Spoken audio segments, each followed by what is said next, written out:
नमस्कारः। अहमस्मि आशीषः। अहम् इन्दिरागान्धी राष्ट्रीयमुक्तविश्वविद्यालयस्य मानविकीविद्यापीठस्य संस्कृतसंकाये सहायक आचार्यरूपेण कार्यरतः अस्मि। सम्प्रति यावत् भवन्तः सरलसंस्कृतबोधः इत्यस्मिन् कार्यक्रमे संस्कृतवर्णमालापरिचयं, शब्दपरिचयं, संख्यापरिचयं, गृहोपकरणनामावलीं, विभक्ति पुरुष लिंग वचन परिचयं, संधि परिचयं, समास परिचयं, कारकं, शब्दरूपं, लकारं, धातुरूपं, उपसर्गं, प्रत्ययं च पठितवन्तः। सम्प्रति एतेषां सर्वेषां व्यवहारे प्रयोगः कथं करणीयः इति पठिष्यामः। व्याकरणनियमान् पठित्वा तेषां प्रयोगः सम्भाषणमाध्यमेन भवितुं शक्नोति। अतः अद्यतनः अस्माकं विषयः अस्ति सम्भाषणं। विगतकक्षायां वयं पितृपुत्रसंवादं पठितवन्तः। अस्यां कक्षायां वयं मातृपुत्रसंवादं पठिष्यामः। नमस्कार, मेरा नाम है डॉक्टर आशीष कुमार और मैं इंदिरा गांधी राष्ट्रीय मुक्त विश्वविद्यालय के मानविकी विद्यापीठ संस्कृत संकाय में सहायक आचार्य के रूप में कार्यरत हूँ। अब तक आप सभी ने सरल संस्कृत बोध इस पाठ्यक्रम के अंतर्गत संस्कृत वर्णमाला परिचय, शब्द परिचय, संख्या परिचय, विभक्ति, पुरुष, लिंग, वचन, इन सब को आपने सीखा। संधि को आपने जाना, समास को आपने सीखा, कारक को, शब्द को, धातु को, लकार को, ये सब आप पढ़ चुके हैं। परंतु इन सभी को पढ़कर अब समय आ गया है उनके प्रयोग का। क्यों? क्योंकि संस्कृत में व्याकरण के नियमों को पढ़ने के पश्चात जब संभाषण के माध्यम से उनका प्रयोग किया जाएगा तभी वो सार्थक सिद्ध होंगे। क्यों? क्योंकि हमें इन सब का प्रयोग कहीं ना कहीं संभाषण में करना है, क्योंकि इस पाठ्यक्रम का नाम है सरल संस्कृत बोधः। सरल संस्कृत बोध, सरल माध्यम से संस्कृत को बोलना सिखाना, ये इस पाठ्यक्रम का उद्देश्य है।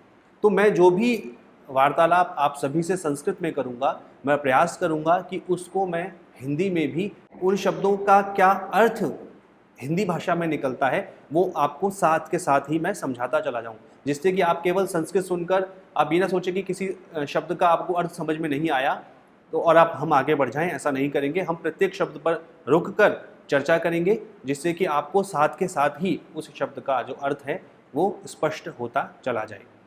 जैसा कि मैंने अभी आपसे कहा कि विगत कक्षायाम, विगत, गत, गया हुआ, बीता हुआ, बीती हुई कक्षायाम, कक्षा में। अब जो कक्षा शब्द है वो कैसा है? वो स्त्रीलिंग शब्द है। जैसे आप लोगों ने प्रथम बोध के अंतर्गत लता या रमा शब्द के आपने रूप पढ़े होंगे। तो रमा शब्द जो है उसका सप्तमी विभक्ति एक वचन में क्या रूप बनेगा? रमायाम, यानी कि रमा में। उसी प्रकार रमा के समान जितने भी शब्द होंगे जिनके अंत में दीर्घ आकार यानी कि बड़ा आ रहा होगा, उन सभी के रूप जो हैं वो रमा के समान या लता के समान चलेंगे। जैसे कक्षा, तो लता का क्या हो गया था? लतायाम, या रमा का रमायाम। कक्षा का क्या हो जाएगा? कक्षायाम। और सप्तमी विभक्ति का अर्थ किस हिंदी में किस अर्थ में प्रयोग किया जाता है? में, पेपर। आप सभी ने कारक पढ़े हैं, तो उसमें सप्तमी विभक्ति जो है वो में, पेपर, इस अर्थ में प्रयोग की जाती है। पूर्व पठित पाठानां संभाषण माध्यमेन अभ्यासः अत्र अर्थात अस्यां कक्षायां भविष्यति। पूर्व माने पहले के, पठित माने पढ़े हुए, पाठानाम मतलब पाठों का। पाठानाम में कौन सी विभक्ति है? षष्ठी विभक्ति, बहुवचन। और षष्ठी विभक्ति किस अर्थ में प्रयोग होती है? आप सभी पढ़कर आ चुके हैं पिछली कक्षाओं में, का, के, की। तो पहले के जो पढ़े हुए पाठ हैं उनका, उन पाठों का संभाषण माध्यमेन, संभाषण के माध्यम से, माध्यमेन में कौन सी विभक्ति है? तृतीया विभक्ति, द्वारा, से, द्वारा, है ना, इस अर्थ में इसका प्रयोग होता है। तो संभाषण के माध्यम से अभ्यासः, उसका जो अभ्यास है, उसकी जो प्रैक्टिस है वो कहाँ होगी? अत्र, अत्र माने अस्याम कक्षायाम, इस कक्षा में। भविष्यति, भू धातु है, लिट लकार है, भविष्यत काल है, प्रथम पुरुष एक वचन का रूप है। यानी कि इन सब का अभ्यास है वो इस कक्षा में होगा। एतेन पाठेन छात्राः, एतेन पाठेन, एतेन मतलब और पाठेन में कौन सा संबंध है? विशेषण विशेष्य संबंध है। तो इस पाठ के द्वारा, जो हम आज मातृपुत्र संवाद इस पाठ को पढ़ने जा रहे हैं, इस पाठ के द्वारा छात्राः, छात्र परिवारे, परिवार में संस्कृत संभाषणम, संस्कृत संभाषण यानी कि संस्कृत को बोलना, संस्कृत को कैसे बोला जाए, कथम करणीयम, किस प्रकार से कथम माने किस प्रकार से, करणीयम माने करना चाहिए, इति ज्ञास्यन्ति, यह जानेंगे। इसमें भी वही लकार है और प्रथम पुरुष बहुवचन का यह रूप है, क्योंकि छात्राः इसका करता है। अगर छात्राः क्योंकि बहुवचन का करता है, इसलिए क्रिया भी बहुवचन की आएगी। ये सब आप प्रथम बोध और द्वितीय बोध के अंतर्गत पढ़ चुके हैं। अब समय आ गया है उसको अप्लाई करने का, उसको निभाने का, उसको एक बार इम्प्लीमेंटेशन का। तो हम यहाँ पे उसको इम्प्लीमेंट कर रहे हैं। संस्कृत माध्यमेन स्वीय मनोभावान् प्रकटयितुं सक्षमाः भविष्यन्ति। के सक्षमाः भविष्यन्ति? छात्राः सक्षमाः भविष्यन्ति। संस्कृत के माध्यम से स्वीय, स्वीय माने अपने, मनोभावान, अपने मनोभावों को, मनोभावान में कौन सी विभक्ति है? द्वितीय विभक्ति बहुवचन का रूप है ये। जैसे राम शब्द है, राम शब्द का द्वितीय विभक्ति बहुवचन में क्या रूप बनेगा? रामः रामौ रामाः, रामम रामौ रामान। तो मनोभावान द्वितीय विभक्ति किस अर्थ में प्रयोग होती है? कर्ता ने कर्म को, कर्म कारक है यानी कि को, तो मनोभावों को, अपने मनोभावों को, क्योंकि मनोभाव एक से ज़्यादा हैं, दो से ज़्यादा हैं, इसलिए बहुवचन का इसमें हमने प्रयोग किया और द्वितीय विभक्ति बहुवचन का रूप बना मनोभावान। अपने मनोभावों को प्रकटयितुम, कौन सा प्रत्यय है? तुमुन प्रत्यय है। प्रकट करने के लिए सक्षम, सक्षमाः, सक्षम हो जाएंगे। के सक्षमाः? छात्राः। दैनंदिन जीवने व्यावहारिक संवादम कर्तुम सक्षमाः भविष्यन्ति छात्राः। सभी जो छात्र हैं वो अपने दैनंदिन जीवन में, व्यवहार में संस्कृत का प्रयोग किस प्रकार किया जाए, इसको करने में सक्षम हो जाएंगे। क्योंकि हमारा जो ये पाठ्यक्रम है सरल संस्कृत बोध, इसका उद्देश्य है कि आपको व्याकरण के जो नियम है उनसे आपका परिचय कराने के पश्चात उनका प्रयोग आप व्यावहारिक संवाद में, व्यावहारिक जीवन में आप उसका प्रयोग करने में सक्षम हो जाएं। आप समाज में, अपने घर में, माता पिता के साथ, दादा दादी के साथ, या क्रेता विक्रेता, कहीं भी आप जाएं। और इसलिए हमने संवाद भी जो इसमें आप जो जिनका चुनाव किया है वो उसी प्रकार के संवाद हैं जो आपको आपके दैनंदिन जीवन में काम आते हैं या आप उनका प्रयोग करते हैं। मान लीजिए कोई क्रेता विक्रेता है, इनके बीच में किस प्रकार के संवाद हो सकते हैं। परिवार में यदि 3-4 लोग बैठे हुए हैं, बड़े भी हैं, बच्चे भी हैं, उनके बीच में किस प्रकार के संवाद हो सकते हैं। भाई बहन में किस प्रकार के संवाद हो सकते हैं। तो हम जितने भी संवाद आपको यहाँ सिखा रहे हैं वो बहुत ही बेसिक संवाद हैं और उन संवादों से आपको शब्द और शैली का ग्रहण करते हुए, उन्हीं शब्दों और शैली का आपको प्रयोग करते हुए छोटे छोटे संवादों के माध्यम से पहले अपने परिवार में, अपने समाज में इन संवादों का प्रयोग करना है और धीरे धीरे करके आपको संस्कृत संभाषण में आपको दक्ष हो जाना है। यही इस पाठ्यक्रम का प्रमुख उद्देश्य है।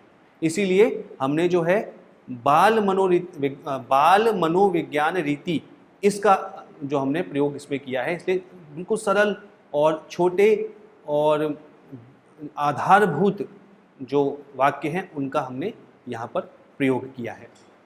भवन्तः सर्वे जानन्ति यत् स्वीय मनोभावान् प्रकटयितुं पुनश्च विचाराणाम आदान प्रदानाय, विचारों का आदान प्रदानाय, कौन सी विभक्ति है? प्रदानाय में चतुर्थी विभक्ति है। विचारों के आदान प्रदान के लिए यह माध्यमः भवति, यह माने जो, माध्यमा माने माध्यम, भवति माने होता है। जो अपने विचारों को, अपने मनोभावों को प्रकट करने के लिए जो आदान प्रदान वाला जो माध्यम होता है वही क्या कहलाता है? सह संवादः इति उच्यते, वह संवाद कहलाता है। परस्पर वार्तालाप माध्यमेन एव जीवने विविध कार्याणि क्रियन्ते। परस्पर वार्तालाप के माध्यम से ही जीवन में विविध कार्याणि, आपके जितने भी कार्य हैं वो सभी किए जाते हैं। भवन्तः सर्वे जानन्ति यत् संवादे न्यूनातिन्यूनं जनद्वयस्य आवश्यकता भवति। संवाद में न्यूनातिन्यून, कम से कम कितने लोगों की आवश्यकता होती है? जनद्वयस्य, दो लोगों की, जन द्वयस्य में कौन सी विभक्ति है? षष्ठी विभक्ति एक वचन, यानी कि दो लोगों की आवश्यकता, आवश्यकता मतलब आवश्यकता, जरूरत, भवति माने होती है। संवादस्य विविध रूपाणि भवन्ति, क्लियर है? संवाद के विविध रूप, भवन्ति माने होते हैं। परिवारे संवादस्य रूपम भिन्नम भवति, जब आप परिवार में बात करेंगे तो संवाद का रूप जो है वो थोड़ा सा अलग होगा। समाजे च भिन्नम भवति, और समाज में जब आप संस्कृत का या वार्तालाप का या जो आप बातचीत करते हैं उसका जो स्वरूप है वो अलग प्रकार का होता है।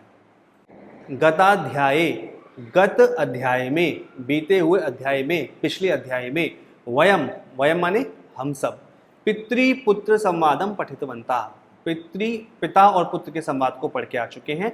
अत्र चा परिवारे मातृपुत्रयोः संवादः प्रस्तूयते, अब इस कक्षा में परिवार के अंतर्गत माता और पुत्र का संवाद यहाँ प्रस्तुत किया जा रहा है। मातृपुत्रयोः, यहाँ पे कौन सा समास है? द्वंद्व समास यहाँ पर है। आप सभी लोग जो हैं वो द्वितीय बोध के अंतर्गत समास आपने पढ़े होंगे, उसमें आपको पता होना चाहिए कि यहाँ पर द्वंद्व समास का प्रयोग किया गया है। तो माता और पुत्र के संवाद को हम यहाँ पर प्रस्तुत किया जा रहा है। तो हम कल्पना करते हैं कि माता और पुत्र आपस में क्या संवाद कर सकते हैं, या एक हमने कल्पना करके एक संवाद को हमने आपके सामने प्रस्तुत किया है, और उसी संवाद के माध्यम से हम देख रहे हैं कि उन दोनों के बीच में किस प्रकार के वाक्य प्रयोग हो रहे हैं, कौन कौन से शब्दों का वो चयन कर रहे हैं। उन्हीं शब्दों को आधार बनाकर आप भी अपनी माता के साथ या अपने परिवार में अन्य जनों के साथ उस शैली और उस शब्दों का प्रयोग करके छोटे छोटे संवाद से आप घर में बातचीत आरंभ कर सकते हैं संस्कृत भाषा के माध्यम से। तो जो हमारा पहला जो हमारा संवाद है उसका शीर्षक है द्विचक्रिका शिक्षणम आधृत्य मातृपुत्रयोः संवादः। द्विचक्रिका, द्वि माने दो, चक्र माने पहिए, दो पहिए किस में होते हैं? साइकिल में। तो साइकिल, द्विचक्रिका का अर्थ क्या हुआ? साइकिल। और शिक्षणम माने उसको सिखाना, क्योंकि हम सभी आप जो जब बच्चे हम छोटे होते हैं या जब हम सब छोटे थे तो हमने अपने माता से, पिता से, अपने भाई से, किसी बड़े से साइकिल चलाना ज़रूर सीखा होगा। तो यहाँ पर जो है माता पुत्र जो हैं आपस में किस प्रकार साइकिल चलाना सीखते हैं और उनके बीच में क्या क्या संवाद हो सकते हैं या उस संवाद के पीछे क्या भूमिका हो सकती है वो हम यहाँ पर देखेंगे। तो यहाँ पर जो उसका शीर्षक यही हुआ कि साइकिल जो चलाना सीखना है और उसको आधार बनाकर माता और पुत्र में क्या संवाद हो सकता है। तो सबसे पहले जो पुत्र है वो माता से बोलता है, क्या बोलता है? मातः, मातः पिता कुत्र अस्ति, हे माता या माताजी, पिता कुत्र अस्ति, पिता कुत्र माने कहाँ, अस्ति माने है, पिताजी कहाँ है। तो मातः जो शब्द है वो कौन सा शब्द है? उसका जो कौन सी विभक्ति का उसमें प्रयोग है? उसमें संबोधन है, संबोधन उसमें है, क्योंकि मातः कोई माते शब्द नहीं होता है। कई बार आप लोगों ने बचपन में जब हम लोग दूरदर्शन देखा करते थे तो उसमें रामायण या महाभारत जो सीरियल आते थे उसमें बार बार माता को माते कहा जाता था, हे माते, जैसे हे सीते। तो हे सीते तो ठीक है क्योंकि संबोधन में सीता का सीते रूप बनता है, लेकिन माता का माते रूप नहीं बनता संबोधन में, उसका रूप बनता है मातः, विसर्ग आती है तो, ठीक है। तो यहाँ पर हमें ये भी जानना चाहिए कि माते जो शब्द अगर संबोधन में कोई प्रयोग कर रहा है या किसी सीरियल में प्रयोग किया गया है तो वो अशुद्ध रूप है। तो बोलते हैं मातः कि माताजी पिताजी कहाँ हैं। पहला जो प्रश्न है वो पुत्र ने माता से पूछा, तो माता ने क्या उत्तर दिया? पुत्र, पुत्र तव पिता कार्याय बहि अस्ति, पुत्र तव, तव युष्म शब्द का रूप है, षष्ठी विभक्ति एक वचन का रूप है। तव माने तुम्हारे या तेरे, तो तुम्हारे पिताजी, पिता माने पिताजी, कार्याय, कार्याय में कौन सी विभक्ति है? चतुर्थी विभक्ति है। और चतुर्थी विभक्ति किस अर्थ में प्रयोग होती है? के लिए। तो कार्य के साथ चतुर्थी लगी हुई है, इसका मतलब कार्य के लिए या कार्य से, कार्य हेतु। बही, बही माने बाहर, अस्ति माने है, तुम्हारे पिताजी काम से बाहर गए हुए हैं।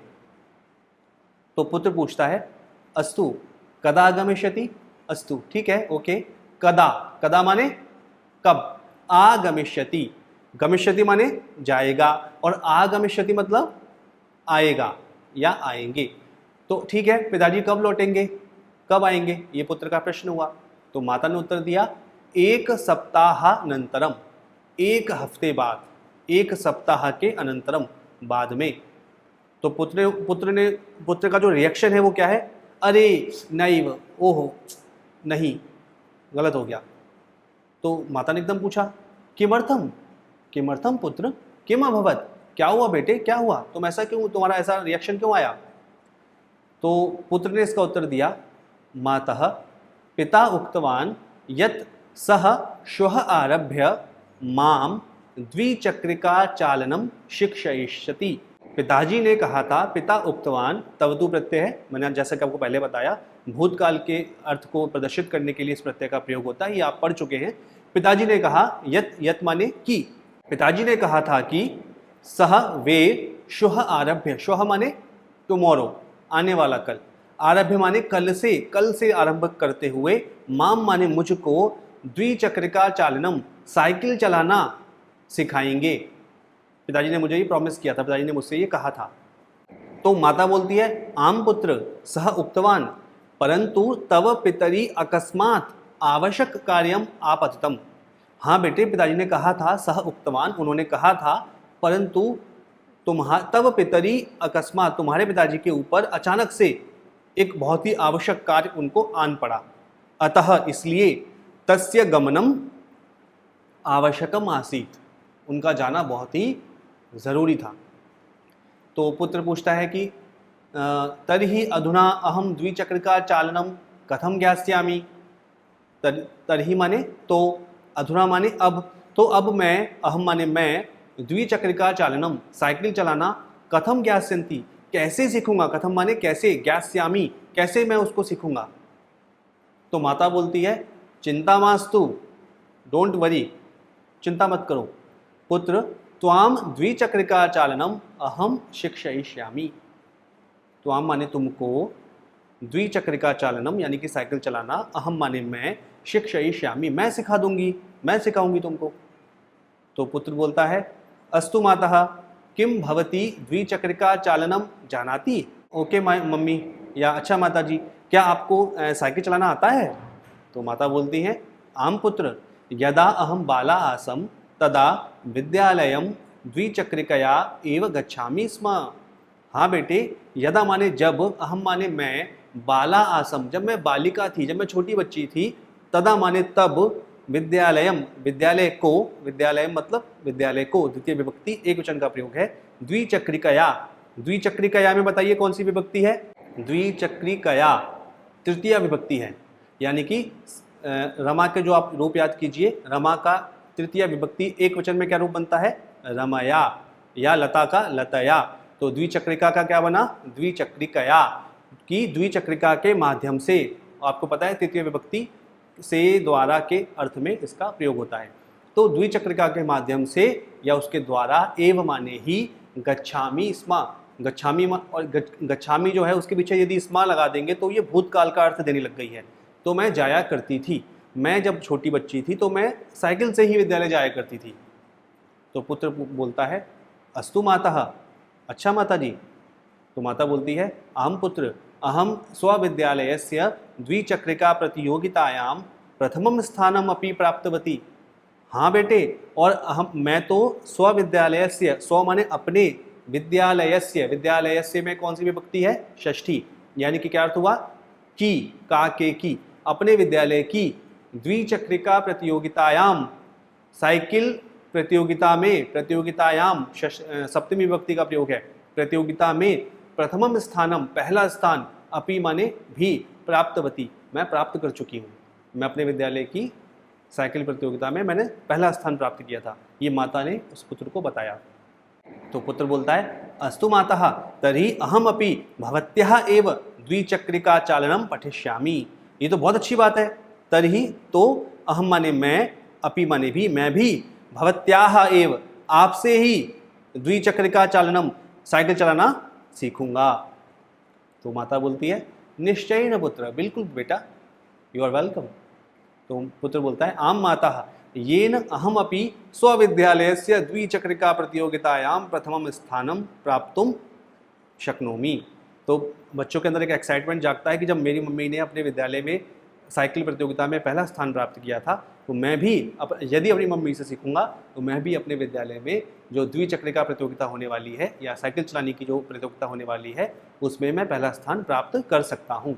तो माता बोलती है आम पुत्र त्वम अवश्यमेव प्राप्स्यसि, हाँ बेटे तुम अवश्य पहला स्थान प्राप्त करोगे। तो ये एक छोटा सा संवाद माता और पुत्र का क्या हो सकता है उसकी कल्पना करते हुए हमने इन शब्दों को, इस संवाद को आपके मध्य रखा।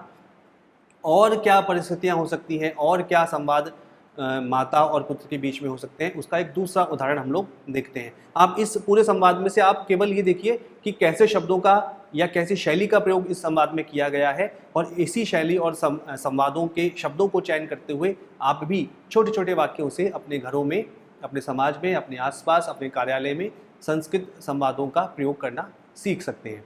तो दूसरा उदाहरण देखते हैं, रक्षाबंधनम आधृत्य मातृपुत्रयोः संवादः। रक्षाबंधन को यदि हम बेस बनाकर माता और पुत्र के संवाद को देखें तो माता और पुत्र में क्या संवाद हो सकता है। तो सबसे पहले माता वदती, माता बोलती है, क्या बोलती है, पुत्र श्वः त्वं प्रातः काले शीघ्रम उत्तिष्ठ, कि बेटे श्वः माने टुमारो, आने वाला कल, त्वम माने तुम, प्रातः काले सुबह, शीघ्रम उत्तिष्ठ जल्दी उठ जाना, कल सुबह तुम जल्दी उठ जाना, ये माता ने बेटे से कहा। तो पुत्र ने एक स्वाभाविक जो प्रश्न निकला, किमर्थम माता, क्यों माता जी, क्या कुछ विशेष बात। तो माता ने कहा, पुत्र किम त्वम नास्मरसि यत् श्वः किम अस्ति, बेटे तो क्या तुम्हें याद नहीं कल क्या है। किम क्या, त्वम माने तुम्हें, नास्मरसि, स्मरसी में कौन सा पुरुष है, इसमें मध्यम पुरुष है, मध्यम पुरुष एक वचन का रूप है। क्यों, क्योंकि त्वम इसका करता है, त्वम के साथ स्मरसी, आप पहले के पाठों को याद करेंगे तो आपको दिखेगा कि उनका प्रयोग यहाँ पर आपको होता हुआ दिख रहा है। त्वम क्योंकि मध्यम पुरुष का करता है इसलिए क्रिया भी मध्यम पुरुष की ही आएगी। त्वम स्मरसी, क्या तुम्हें याद नहीं है, त्वम ना स्मरसी, तुम्हें याद नहीं, यत् माने की, श्वः किम अस्ति, कि कल क्या है।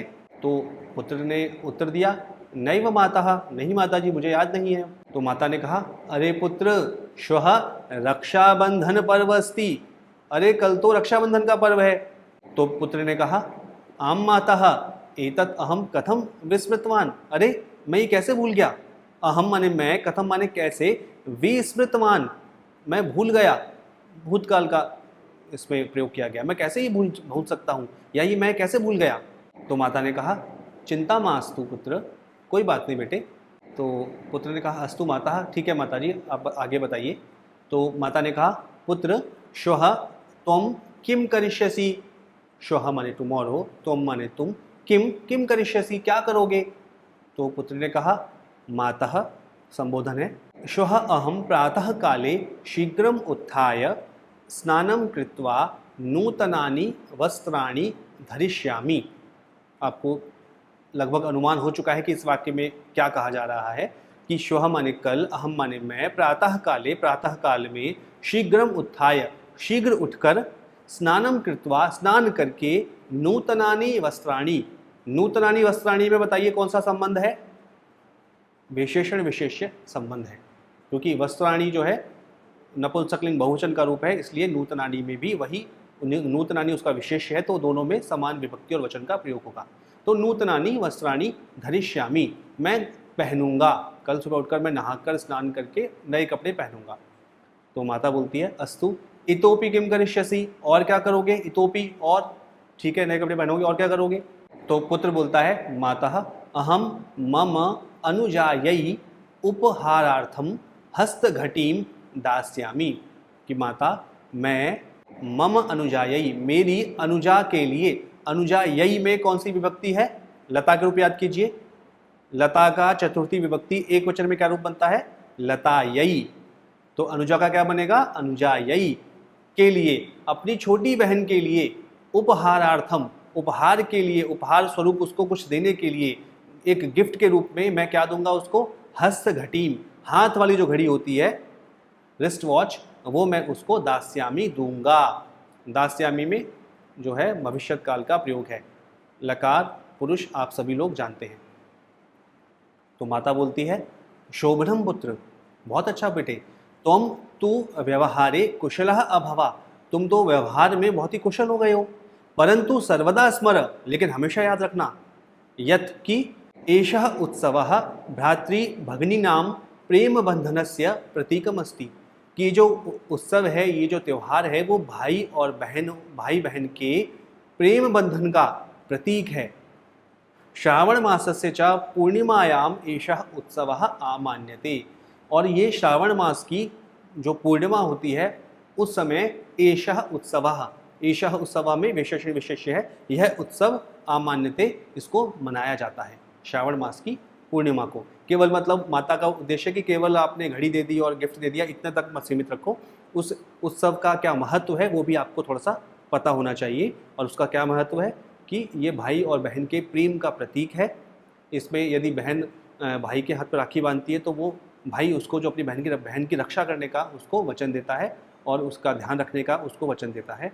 और यह श्रावण मास की पूर्णिमा को यह त्यौहार मनाया जाता है। कुछ मतलब माता ने उनको कुछ ज्ञान भी उसको दिया, केवल उसका एक मोटा मोटा जो है कि गिफ्ट एक्सचेंज करना या वो उतने तक बच्चा सीमित ना रहे, ये माता का उद्देश्य है।